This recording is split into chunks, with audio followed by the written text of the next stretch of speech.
नमस्कार दोस्तों, स्वागत है आपका देवभूमि एडवेंचर एंड ट्रैकर में। जो आपको सामने यह डिप्रेशन दिखाई दे रहा है, देखिए इस तरफ को यह डिप्रेशन बिल्कुल ऊंची ऊंची चट्टानों से घिरा हुआ, चारों तरफ यह रूपकुंड झील है।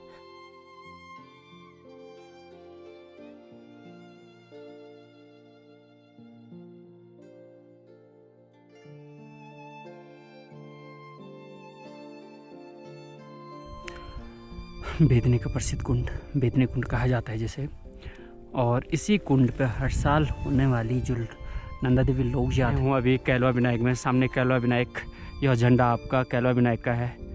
तो काफ़ी विहंगम सुंदर दृश्य।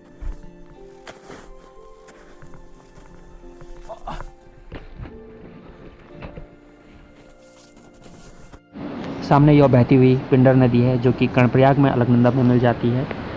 तो यहाँ तक पहुँचने के लिए आप काठगोदाम से और हरिद्वार से, दोनों जगहों से यहाँ पहुँच सकते हो।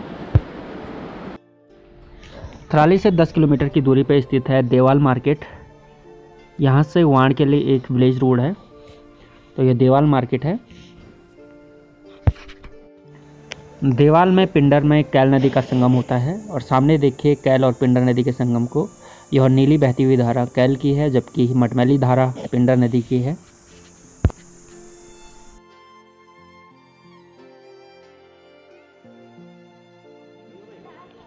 देवाल से 25 किलोमीटर की दूरी पर लोहाजंग स्थित है। यह समुद्र तल से 2170 मीटर की ऊंचाई पर स्थित है।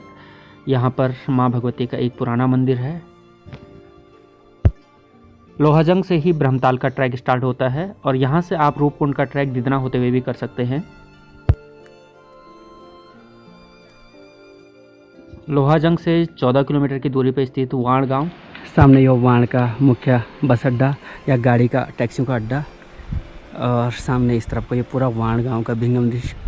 ऊपर कहीं लाटू का मंदिर इस तरफ को, और यह पैदल ट्रेल जो कि जाता है रूपकुंड की तरफ को, और यह वाण गांव का विहंगम दृश्य।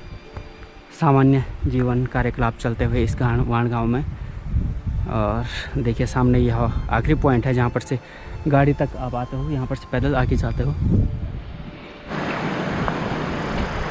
वो काली का मंदिर है ऊपर पे, पहला मंदिर ये काली का आया। तो दोस्तों हम पहुंच गए हैं वाण के सुप्रसिद्ध लाटू मंदिर में। यह उसका भव्य गेट है।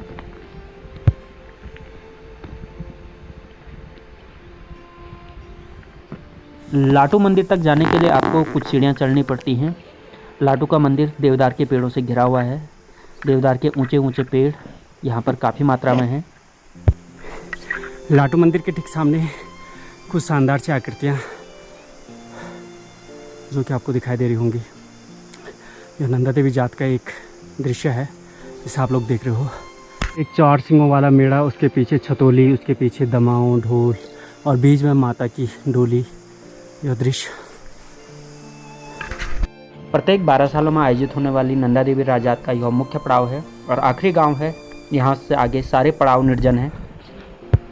नंदा देवी राजात के अवसर पर सभी छतोलियाँ और सभी डोलियाँ इसी पड़ाव से होकर के यहीं से लाटू देवता की अगवानी में आगे बढ़ती हैं।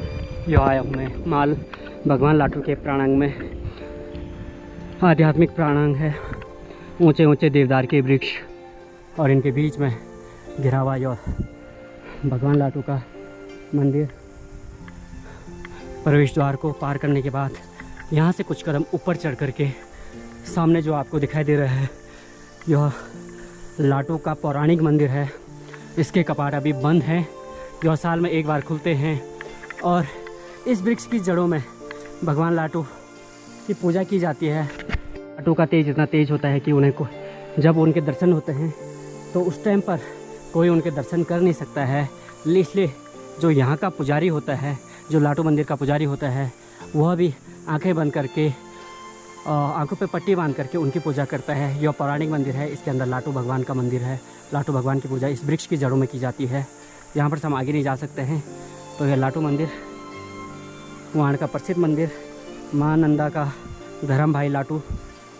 यहाँ पर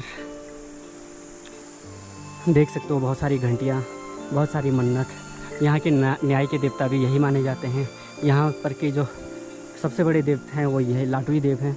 और लाटू देव जो कि यहाँ से आगे नंदा देवी राजात में भगवान माँ नंदा की भगवती माँ नंदा की अगवानी करते हैं। चलते चलो। और ये भाई पहले दर्शन त्रिशूल के सामने, त्रिशूल दूर कहीं या बेदनी बुग्याल। यह जगह है रणकाधार। यहाँ से सामने की तरफ आपको अली वेदनी दिखाई देगा और दूर त्रिशूल हिमालय भी दिखाई देगा। और इस तरफ को यह रह गया है वाण गांव। मान्यतानुसार यहाँ पर माँ नंदा ने रणकासुर का वध किया था, इसलिए इस जगह को रणकधार कहते हैं। रणकधार के बाद यह रास्ता नीलगंगा तक नीचे के लिए है। यह सामने जो कैंप साइट है यह सेफर्ड कैंप साइट है। और यहाँ पर बकरी वाले जो कि 6 महीने के बुग्यालों के प्रवास के बाद अब नीचे अपने गांव की तरफ बढ़ रहे हैं, तो यहाँ पर इन्होंने यह कैंप लगाया हुआ है। जो भेड़ बकरियों के छोटे छोटे बच्चे यहाँ पर रखे जाते हैं और साथ में भेड़ बकरियों को सिक्योरिटी देने के लिए साथ में कुछ कुत्ते होते हैं।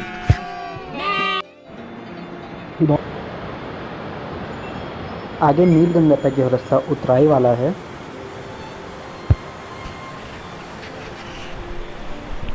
वाण गांव से नीलगंगा लगभग 3.5 किलोमीटर के आसपास है। यह सामने देखिए नीलगंगा बहती हुई, इसके क्रॉस करने के लिए पुल बनाया गया है।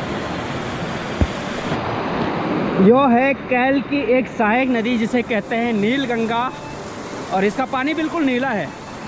और यह बेदनी के बुग्यालों से शुरू होकर के यहाँ तक बहती है।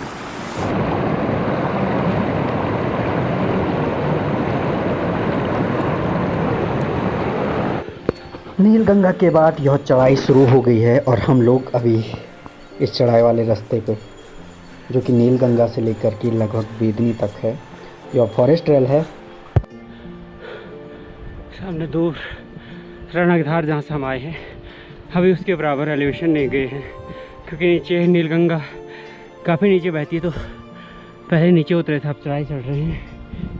और ये है वो चढ़ाई जिसे हम चढ़ रहे हैं।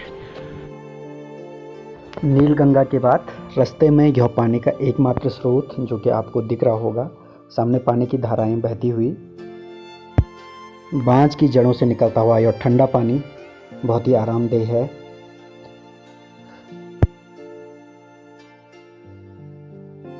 गैरोली से कुछ कदम पीछे हम लोग चढ़ाई चढ़ते हुए गैरोली पाताल, एक खूबसूरत सा जगह जहाँ पर माँ भगवती के लिए यह प्रांगण बनाया गया है। दूर त्रिशूली के दर्शन होते हुए यह सामने बेदनी बुग्याल, और इस तरफ को पीछे आपको जो चमकती हुई चोटी दिखाई दे रही होगी, मुझे नहीं पता गोपुरम आ रहा है या नहीं आ रहा है, लेकिन मुझे दिखाई देगा यह त्रिशूल है। और यह कैंप साइट गैरोली की। गैरोली पाताल समुद्र तल से लगभग 3200 मीटर की ऊंचाई पर स्थित है। सामने बर्तन पैक होते हुए अभी हम लोग निकल रहे हैं वेदनी और पाताल नचोड़ने के लिए। यह देखिए शानदार सा दृश्य गैरोली पाताल की कैंपिंग साइट का। ऊंचे ऊंचे बांज के जंगलों से घिरा हुआ यह गैरोली पाताल, काफी सुंदर दृश्य। परंपरा है तो हम तो छोड़ के जाते हैं, हम तो छोड़ के जाते हैं। गैरोली से लेकर के वेदनी तक की यह दूरी लगभग 3 किलोमीटर की है और काफ़ी चढ़ाई वाली है। यहाँ पर कुछ फॉरेस्ट ट्रेल लगभग समाप्त होती हुई कुछ देर बाद यह अल्पाइन रीजन स्टार्ट हो गया है। सामने खूबसूरत नज़ारा बेदनी बुग्याल की शुरुआत का, धौलीधार जहाँ पर हम लोग पहुँचे हैं। जगह का नाम है धौलीधार और ये वो पॉइंट है जहाँ पर फॉरेस्ट ख़त्म होके अल्पाइन रीजन स्टार्ट होता है। समुद्र तल से इसकी ऊंचाई है 3400 मीटर। सामने दिख रहा है कुकीना विनायक, कुकीना विनायक। धौलीधार से हिमालय की बृहत्तम चोटियां दिखाई देती हैं। सामने ब्रह्मताल रेंज दिखाई देती हुई, यह सामने ब्रह्मताल है और इसी रेंज में आपका मुनियाल टॉप है। और मुनियाल टॉप के जस्ट नीचे यह कुकीना विनायक, दूर दिखती हुई हिमालय की चोटियां जिसमें चौखंबा नीलकंठ प्रमुख हैं। इस वक्त गोप्रो में इन्हें शूट कर पाना मुश्किल है।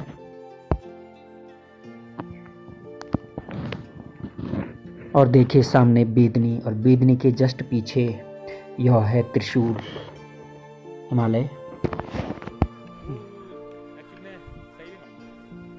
सामने दिखने बैठ गया सर ट्रायंगल पीक।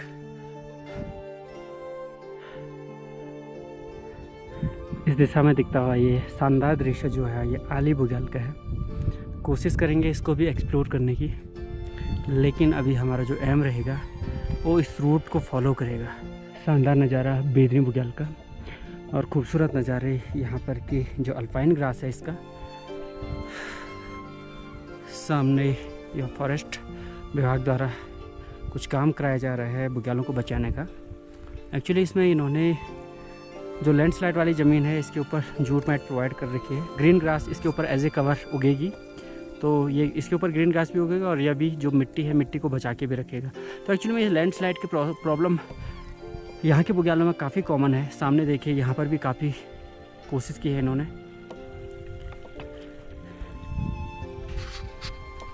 खूबसूरत जगह है बेदनी बुग्याल, अपने आप में बहुत ही विशालकाय और बहुत ही वृहद है। और धीरे धीरे ये बुग्याल लैंडस्लाइड की वजह से और जो होते हैं ह्यूमन इंटरफेयर भी कह सकते हो, इसमें एक कॉज है, लेकिन ज़्यादातर जो मेन रिस्पॉन्सिबल रीजंस है मुझे लगता है वाटर है।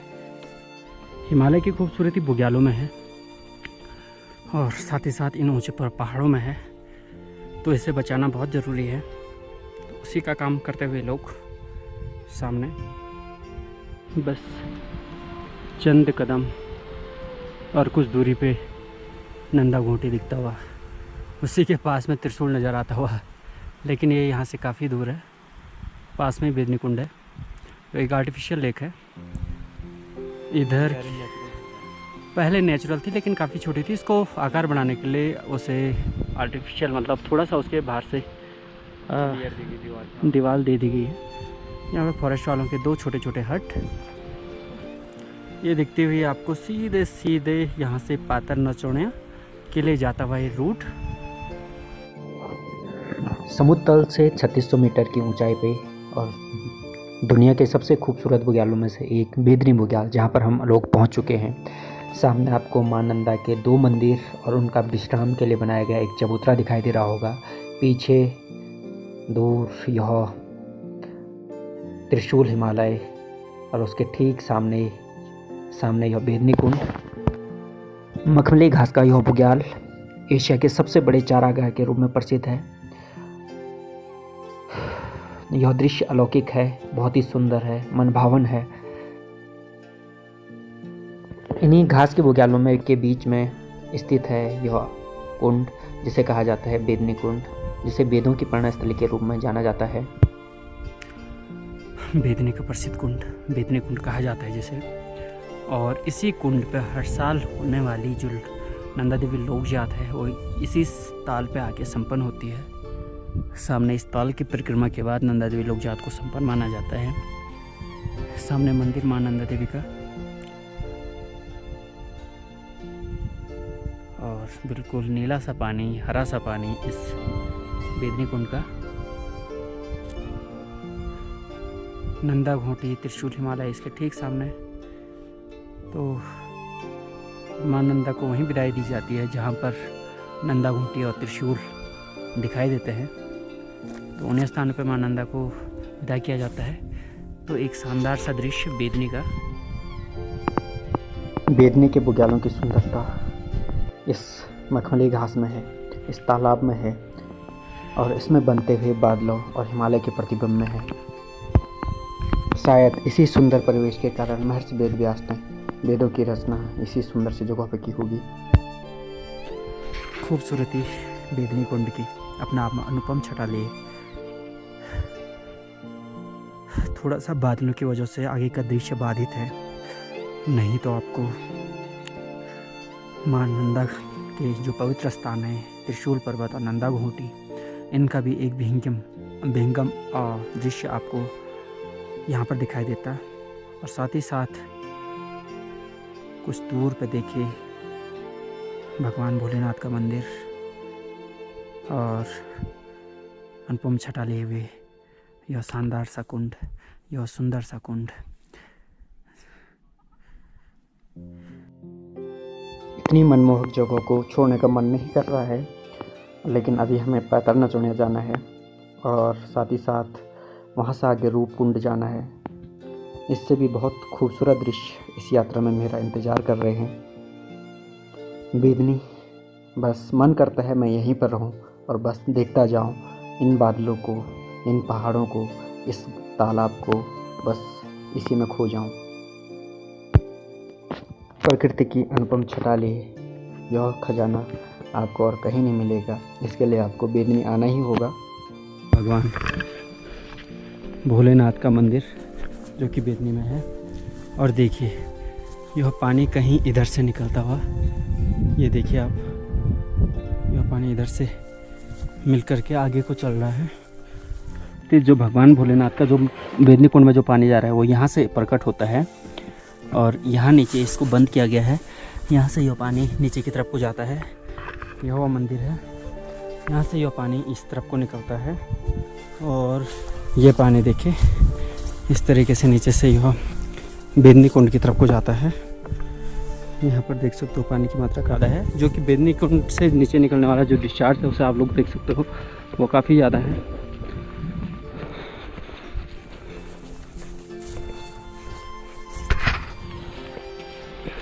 यह बेदनी कुंड का विहंगम दृश्य। इस भगवान भोलेनाथ का मंदिर, भगवान भोलेनाथ का मंदिर है नदी।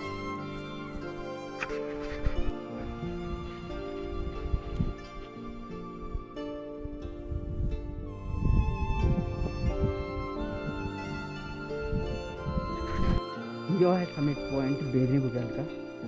सामने एक छोटा सा मंदिर टाइप का, और ये रास्ता जो सामने गया है ये अली बुग्याल जो सामने दिखाई दे रहा है, बृहद अली बुग्याल, अली बुग्याल। इससे ओली से लेकर मत चलिए, ये आली है, आली बेदनी, अली बेदनी। तो ये आली इतना बड़ा सा एरिया है।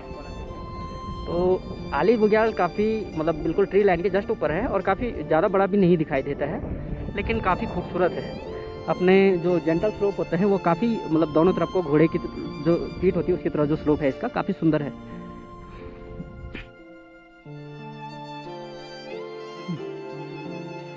This is the material of photo.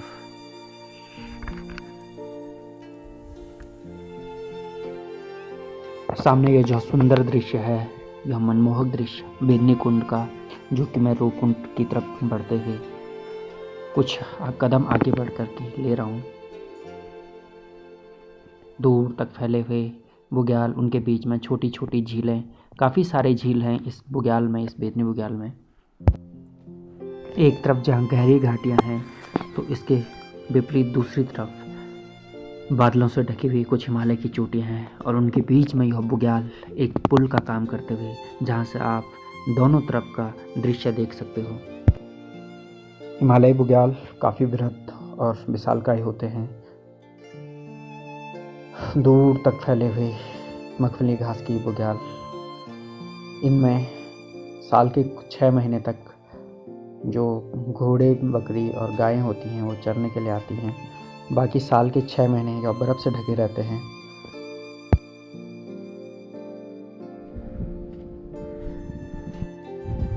यह वो रूट जैसे हमने अभी कवर किया है, सामने विहंगम दृश्य बेदनी बुग्याल का।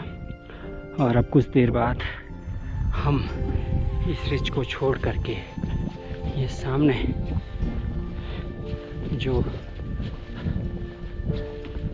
यह दृश्य है यह टॉप का है। घोड़ा लठनी इस जगह को कहते हैं, ये एक लोकल वर्ड है। और ये दूसरी वैली में प्रवेश करने जा रहे हैं यहाँ पर से। तो यहाँ पर से 2 रास्ते दिखाई दे रहे होंगे। एक तो ये सीधे से ऊपर को जाता है, यह कनोल गांव की तरफ को जाता है, और यह जो दूसरा है यह पैतरनाचुनिया की तरफ जाता है। तो बेदनी बुग्याल का जो बैक पोर्शन है वो इतना खूबसूरत है, उसे भी आप लोग देख सकते हो इस वीडियो में। यह जो वीडियो है यह बेदनी के पिछले वाले पार्ट की है। और घोड़ा लठनी इस जगह को कहा जाता है। और मैं इस टाइम इस रिच पे हूँ। घोड़ा लठनी धार, जहाँ से आपको एक तरफ आप देखोगे इस तरफ को तो सामने आपको ब्रह्मताल ब्रिज और मुनियाल टॉप, नीचे बेदनी बुग्याल का विहंगम दृश्य दिखाई दे रहा है। खूबसूरत दृश्य। यहाँ पर जो सबसे खूबसूरत पीक जो दिखाई दे रही है वो नंदा घूंघट और त्रिशूल, और कुछ और खूबसूरत पीक हैं इस तरफ। घोड़ा लठनी धार, और घोड़ा लठनी धार से दूर तक फैला हुआ वो दूर कहीं बगची बुग्याल, पहले तो वो दिखा देता हूँ। मुझे नहीं पता ये कैल नदी घाटी है पूरी की पूरी, और बहुत सारी कैल नदी की शाखाएं इधर से निकलती हैं। सामने मिर्गथुनी जो लास्ट में दिखाई दे रही है ये देवटोली है, और इधर मिर्गथुनी है। आई थिंक मैकटोली नहीं दिखाई दे रही है। और पीछे ये मेरे लिए भी अननोन अबूझ पहेली है। सामने त्रिशूल, त्रिशूल के ठीक सामने ये ट्रायंगल पीक, और इधर ये आ गया नंदा घूंघट, नीचे कैलवा विनायक और पातर नचुनिया। घोड़ा लठड़ी से पातर नचुनिया जाते हुए आपको हिमालय के भव्य दर्शन होते हैं। सामने हिमालय की कुछ ऊंची ऊंची चोटियाँ, और इसके साथ साथ दूर दूर तक फैला हुए ये बुग्याल जो कि आपको दिखाई दे रहे होंगे, काफ़ी शानदार, काफ़ी सुंदर, और नई नई बर्फ़ पड़ी हुई है इन पर। हम लोग बढ़ते हुए पातर नचुनिया की तरफ, जो कि घोड़ा लठड़ी धार से मुश्किल से 1 या 1.5 किलोमीटर की दूरी पर स्थित है। यह पातर नचुनिया कैंप साइट नीचे की तरफ आपको दिखाई दे रही होगी, और यहाँ पर कुछ हट जो कि फॉरेस्ट डिपार्टमेंट द्वारा बनाए गए हैं, ये दिखाई दे रहे होंगे। और साथ में एक टिन शेड भी था यहाँ पर, जो कि उड़ करके उस तरफ को चला गया है।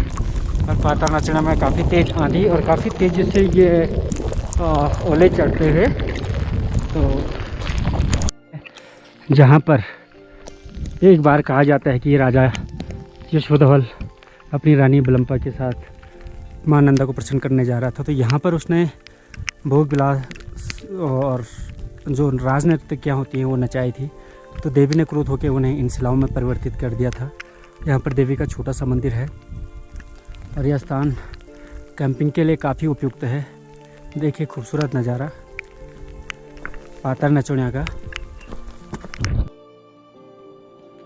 जगह का नाम है पातर नचुनिया, और सामने दृश्य है पातर नचुनिया के आसपास का।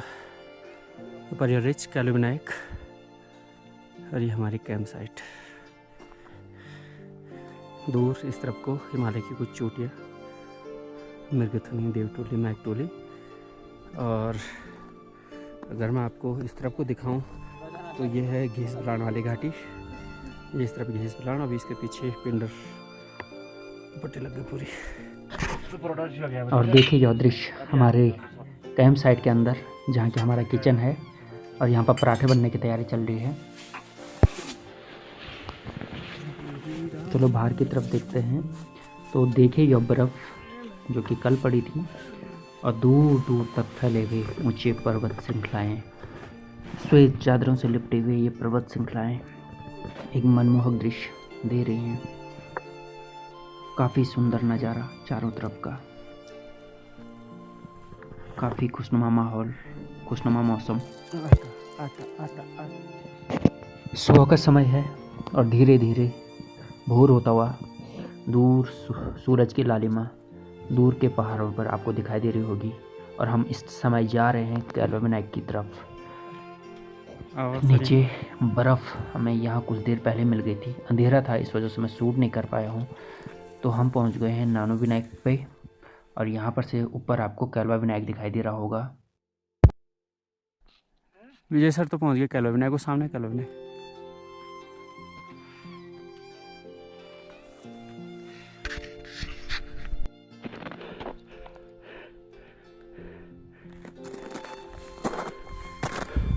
सामने देखें सर महान त्रिशूल को, त्रिशूल पीक, और यह है कैलवा विनायक।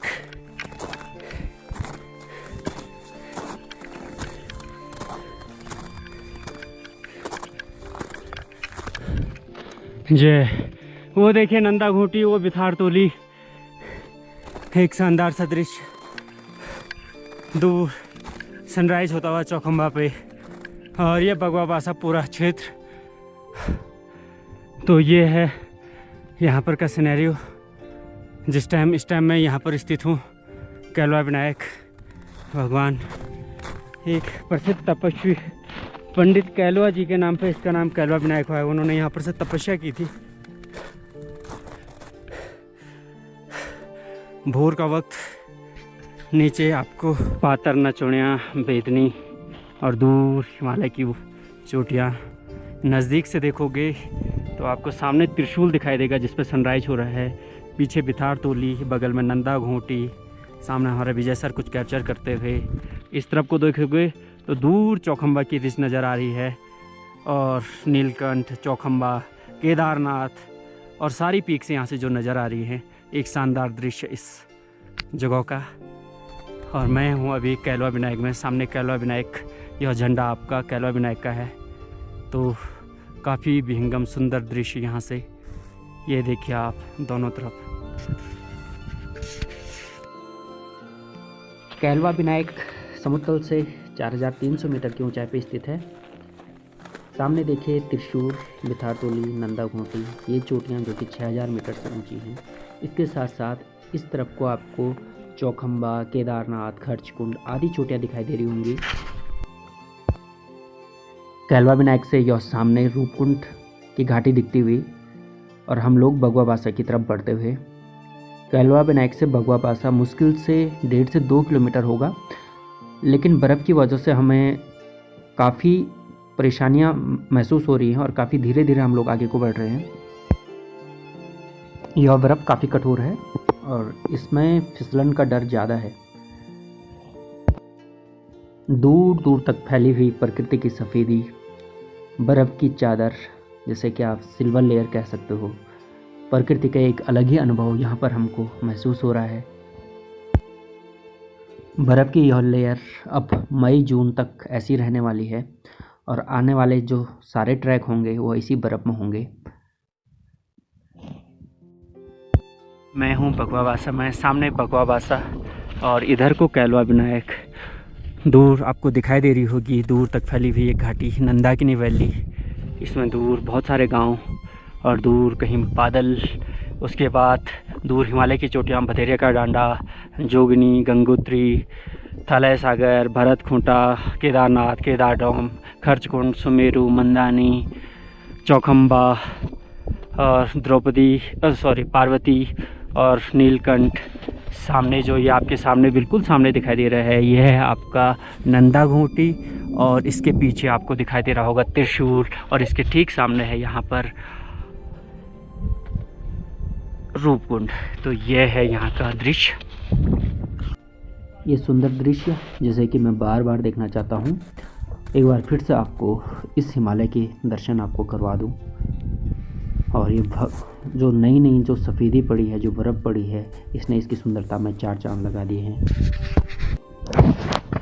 भगवा बासा समुद्र तल से ऊंचाई 4250 मीटर और यह स्थान काफ़ी सुंदर, काफ़ी रमणीय है। बाघ के वास की वजह से इसका नाम भगवा बासा पड़ा हुआ है। तो गुड मॉर्निंग गाइस, अभी मैं हूँ भगवा बासा में और ये देखिए सामने ये भगवा बासा के हट और सामने एक टिन सेट।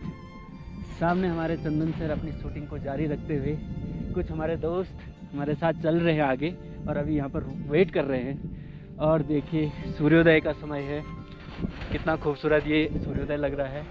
इस तरफ को देखिए, जो मेन दृश्य है वो इस तरफ को है। सामने रूपकुंड, वो मेरी नज़रों में वो सामने रूपकुंड है। रूप तो इधर है और रूपकुंड उधर है। कुंड उधर है, रूप इधर है। और उसके ठीक पीछे त्रिशूल दिखाई दे रहा है रूपकुंड के जस्ट ऊपर जोरागली, और ऊपर त्रिशूल 1, 2 और 3 इधर रह गया है।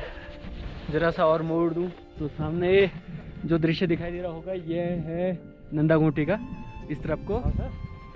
और इसके बाद और इधर को लेके जाऊं तो आपको हिमालय की कुछ बृहत्तम चोटियां, जो कि नीलकंठ हो गया, पार्वती हो गया, चौखंबा हो गया, मंदानी हो गया, खर्चकुंड, केदारडोम, केदारनाथ, थलय सागर भी दिखा, थलय सागर, जोगनी, गंगोत्री और वो पूरा जोनाली वाली श्रीच पूरी दिखती हुई इधर।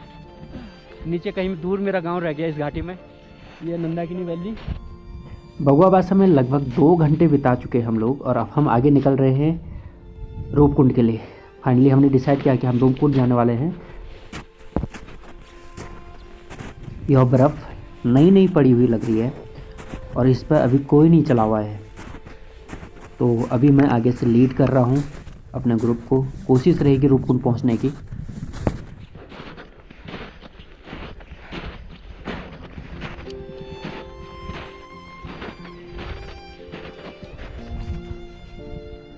काफ़ी मनमोहक दृश्य। पीछे देखिए आप, क्या बर्फ़ की चादर बिछी पड़ी है चारों तरफ, काफ़ी सुंदर।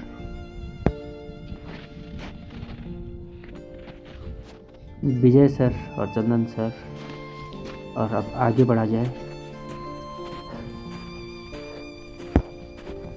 जब आप लोग कोई ट्रैक बर्फ़ में करते हो तो सबसे नेसेसरी जो चीज़ है आपके पास, goggles, gloves, proper shoes with proper grip, hat, ये चीज़ें आपके पास होनी बहुत ज़रूरी है, नहीं तो आप मुसीबत में पड़ सकते हो।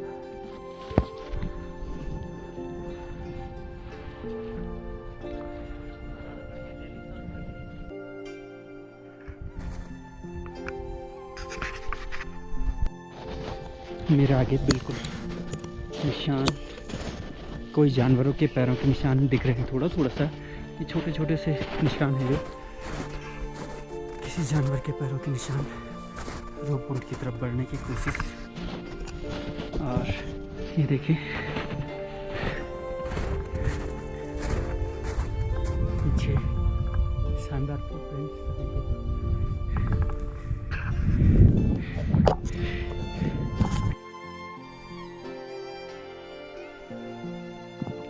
हिमालय जितना सुंदर है उतना ही कठिन भी है।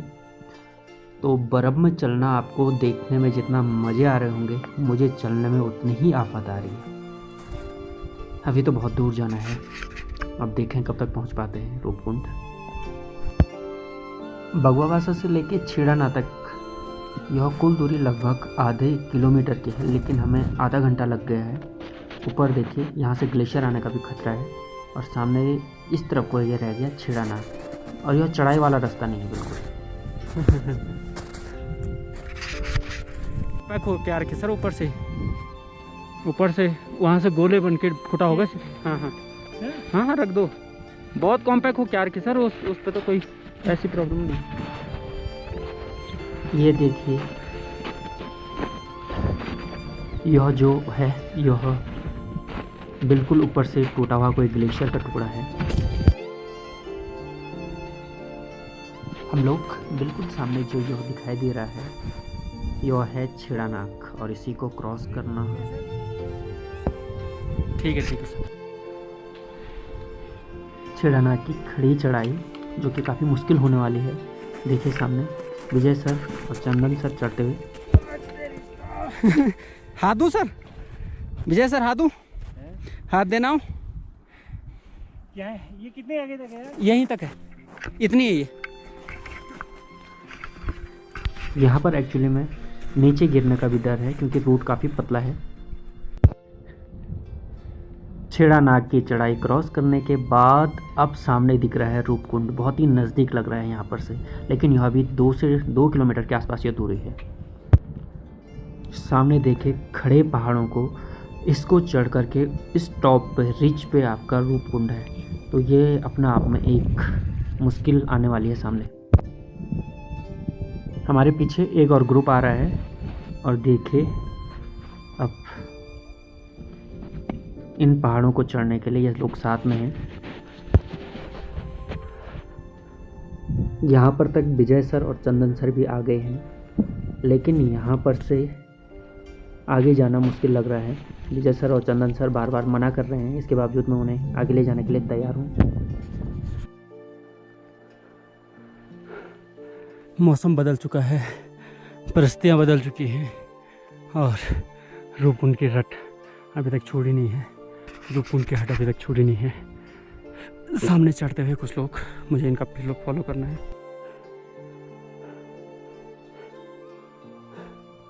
रूपकुंड की खड़ी चढ़ाई शुरू हो चुकी है और मेरे ट्रैकर वापस जा चुके हैं, लेकिन मैं रूपकुंड जा रहा हूँ। हाँ, खाड़ी काफ़ी खड़ी चढ़ाई, सामने ऊंचे ऊंचे पीक्स, कहीं दूर रूपकुंड। हाँ, उम्मीद जिंदा है। टारगेट बाय टारगेट फिक्स करके चल रहा हूँ। देखता हूँ कब तक पहुँच पाता हूँ।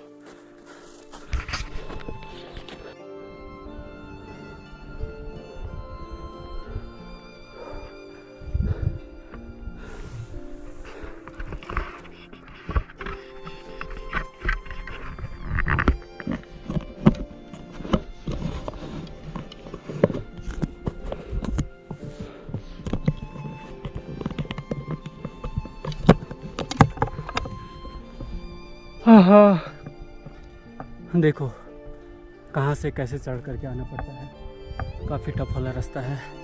इस एंगल से देखो तो ये है, ये देखो तो मेरी हालत कुछ इस तरीके से।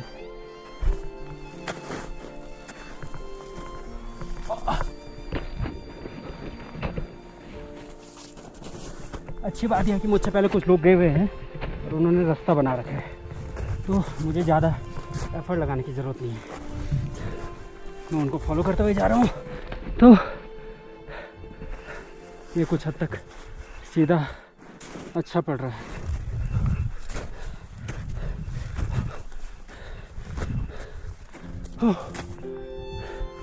यार अभी इतनी बना सकता हूँ।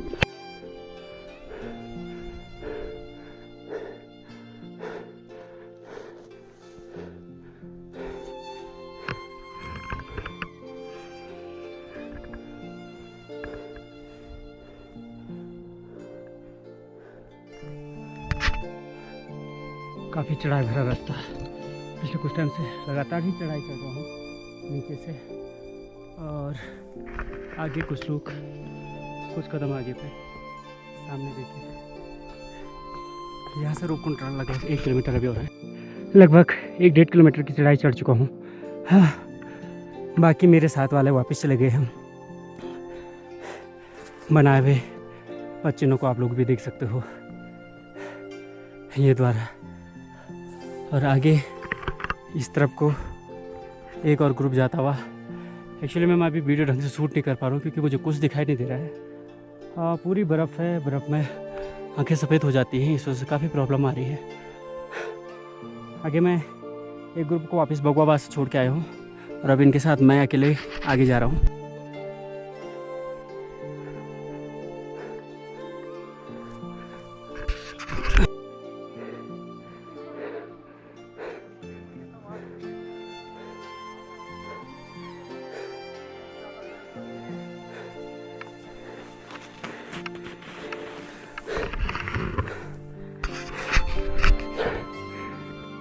मेरे साथ के जो सुबह हमारे साथ चल रहे थे वो रूपकुंड से वापस आ चुके हैं। ये कुछ बंदे, नीचे वो ग्रुप यहाँ पर टिका हुआ है जो कि अभी नीचे मुझे दिख रहा था।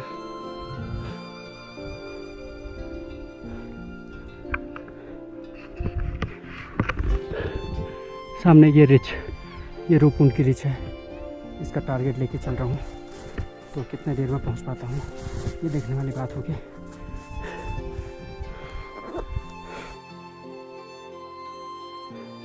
कुछ बच्चे, अभी 2 लोग मुझसे पहले गए थे, उन्होंने ये रास्ता बनाया है। मेरे लिए काफ़ी शॉर्टकट हो गया। मैं नीचे से ऊपर लगभग, अभी मैंने छेड़ानाग के बाद लगभग 1 घंटा 5 मिनट में ये पूरी जर्नी तय कर ली है। तो 1 घंटा 5 मिनट में यहाँ तक पहुँच पाया हूँ मैं। और सामने ये शानदार सा दृश्य है रूपगंगा घाटी का, और सामने नंदाकिनी वैली।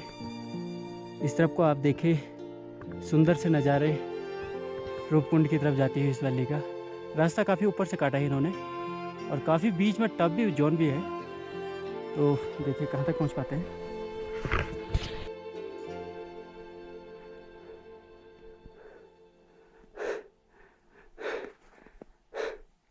दूर तक फैला हुआ ग्लेशियर रीजन, और ये आखिरी कुछ पैचेस रह गए यहाँ रूपकुंड के। बिल्कुल खड़ी चढ़ाई है। हाँ, उम्मीद के मुताबिक इसको कर ही लूँगा। एक बार आपको अपनी शक्ल दिखा देता हूँ।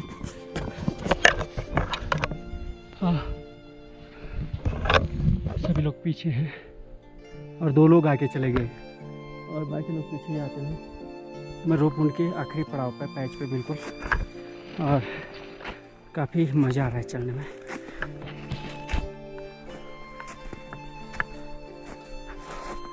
बर्फ़ देखे, बिल्कुल शानदार सी बर्फ़। हाँ, ये ग्लेशियर टाइप का है कुछ।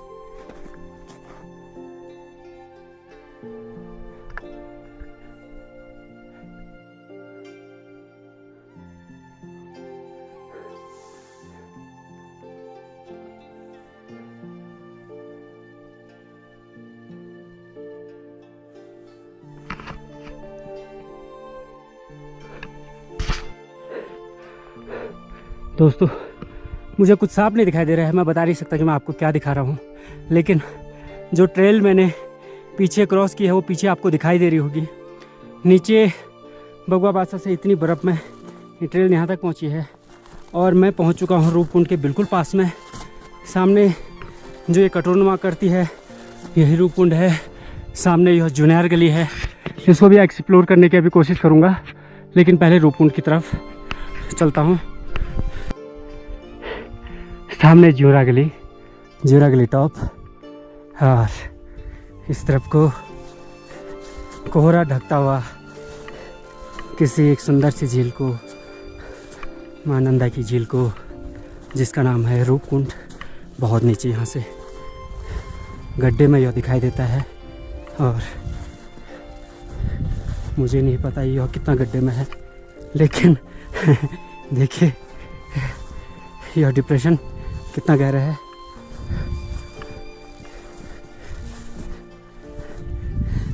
अभी तक कुछ नहीं दिखा और बिल्कुल सूखी हुई झील, बहुत नीचे पूरा बर्फ़ से भरा हुआ, लगभग बर्फ़ से भरा हुआ यह रूपकुंड झील, जिसमें कि आपको कुछ नहीं दिखाई दे रहा है इस टाइम। आप इसे इमेजिन नहीं कर सकते। सामने ज्यूरा गली धार। हेलो दोस्तों, ये नीचे जो देख रहे हो आप, ये नीचे की तरफ ये रूपकुंड झील है। तो ये मैं आपको दिखा इसलिए नहीं पा रहा हूँ क्योंकि काफ़ी गड्ढे में और पानी बिल्कुल भी नहीं है इस पर। आजकल बर्फ़ पड़ गई है काफ़ी ज़्यादा, लगभग यहाँ पर 5 से 6 फीट बर्फ़ होगी रूपकुंड के आसपास। और बिल्कुल देवी माता जब कैलाश जा रही थी तो उनको इसी कुंड के पास में अपने रूप देखा गया, जिस पर खुद ही मोहित हो गई। तो भगवान भोलेनाथ ने उसका नाम रूप कुंड रख दिया। यहाँ पर आपको कुछ नरकंकाल मिलते हैं, स्केलेटन मिलते हैं, इसे मिस्टीरियस लेक कहा जाता है। लेकिन इस टाइम यहाँ पर मैं आपको कुछ नहीं दिखा सकता हूँ क्योंकि मैं यहाँ पर ऐसे समय में आया हूँ जिस समय पर यहाँ पर आसपास बिल्कुल बर्फ़ का वातावरण है। बिल्कुल 5-6 फीट बर्फ़ के अंदर ये धंसा हुआ है। और आज जब से ये हैवी स्नोफॉल हुआ था विगत कुछ दिनों में, इसके बाद से ये पहला ट्रैक है और पहला ट्रैक मतलब पहला ग्रुप है जो आज पहुंचा है। मुझसे पहले 2 लड़के गांव के निकले हैं। एक्चुअली मैं उनके साथ ही आ जाता, लेकिन सर लोग जो मेरे साथ थे वो उनको पीछे बगवा पास से छोड़ने गया, फिर वहां से वापस दोबारा आया। तो इसमें काफ़ी टाइम लग गया। मैं किसी के साथ आ रहा था तो काफ़ी टाइम लग गया। तो ये काफ़ी सुंदर सी लेक होती है, लेकिन अभी इसमें कुछ नहीं दिखाई दे रहा है सिवाय बर्फ़ के। पूरी बर्फीली है, बिल्कुल सूखी हुई है। और मैं यहाँ पर अभी अकेला हूँ। पीछे एक ग्रुप आने की कोशिश कर रहा, पर मुझे मुश्किल लग रहा है कि वो आ पाएगा। तो सुंदर सा दृश्य रूपकुंड का। नीचे मैं जाने की हिम्मत नहीं कर रहा हूँ। हिम्मत करके कोई फ़ायदा है नहीं क्योंकि नीचे रूपकुंड में बिल्कुल पानी है नहीं। तो यह था रूपकुंड से। रूपकुंड जो लोग ब्रह्मा आना चाहते हैं उनके लिए यह एक बेहतरीन वक्त है। उनके लिए इससे भी बेहतरीन वक्त अप्रैल, मई, जून इन 3 महीनों में हो सकता है। और जुलाई और अगस्त में वो लोग जो स्केलेटन देखना चाहते हैं वो लोग रूपकुंड आ सकते हैं। रूपकुंड से त्रिशूल, नंदा घूंटी और आदि चोटियों का भी विहंगम दृश्य दिखता है, लेकिन बादल लग चुके हैं इस वजह से मैं दिखा नहीं पा रहा हूँ। पीछे यहाँ से ऊपर ज्यूरा गली जा कर के सीला समुद्र दिखता है जो कि एक विहंगम दृश्य देता है, लेकिन वह भी अभी दिखेगा नहीं। नीचे रूपकुंड देख सकते हो आप लोग, बिल्कुल सूखी हुई झील जिसमें बर्फ़ ही बर्फ़ है। बादलों का जमावड़ा भी रूपकुंड की तरफ आ रहा है। तो अब उम्मीद करता हूँ कि मैं जल्दी से जल्दी यहाँ से निकल जाऊँ। रूपकुंड में आपका स्वागत है। रूपकुंड की सुंदर वादियाँ, बर्फीली वादियाँ, चारों तरफ बर्फ़ ही बर्फ़, नज़ारा बर्फीला तो हम भी बर्फीले। तो देखिए ये रूपकुंड नीचे बिल्कुल पानी नहीं है रूपकुंड में। सामने ऊपर जुनैर गली देखिए और सामने पीछे थोड़ा बहुत त्रिशूल दिखता हुआ, और इधर को नंदा घूंटी नहीं दिखाई दे रहा है क्योंकि बादलों का जमावड़ा आ चुका है। लगभग टाइम 2 बजे के आसपास मैं यहाँ पर पहुँचा हूँ, तो काफ़ी लेट हो चुका हूँ। तो इस टाइम पर बादलों का जमावड़ा हो चुका है। रूपकुंड की यात्रा के लिए आप सभी लोगों को पहले वाण गांव पहुंचना होगा। वाण गांव तक काठगोदाम और हरिद्वार दोनों जगहों से पहुंचा जा सकता है। दूरी लगभग बराबर है। रूपकुंड की यह यात्रा आप साल में मई जून से लेकर के अक्टूबर तक कर सकते हो। Roopkund track moderate too difficult level track है, लेकिन यह बर्फ़ में यह डिफ़िकल्ट बन जाता है। इस ट्रैक को करने के लिए आप ज़रूरी आवश्यक सामग्री के साथ आएँ। दोस्तों, देवभूमि एडवेंचर एंड ट्रैकर के सौजन्य से रूपकुंड की यात्रा मेरी यानी मनीष नेगी की गाइडेंशिप में कंप्लीट हुई। यदि आप लोग भी यह ट्रैक करना चाहते हैं तो आप लोग हमें संपर्क कर सकते हैं। मैं अपना नंबर यहाँ वीडियो के लास्ट में दे रहा हूँ। दोस्तों, यह वीडियो कैसे लगी कमेंट के माध्यम से ज़रूर बताएं। साथ ही साथ हमारे चैनल को लाइक, शेयर और सब्सक्राइब ज़रूर करें। मैं जल्दी मिलूँगा किसी अन्य वीडियो के साथ। तब तक के लिए धन्यवाद। ये पहाड़ियाँ, और अभी मैं वापस आ रहा हूँ रूपकुंड से। सामने कोहरा का स्तर और इस टाइप का ट्रेल, कुछ नहीं दिखता हुआ, पता नहीं कहाँ जाना है। तो बहुत घना कोहरा लग चुका है रूपकुंड ट्रेल पे।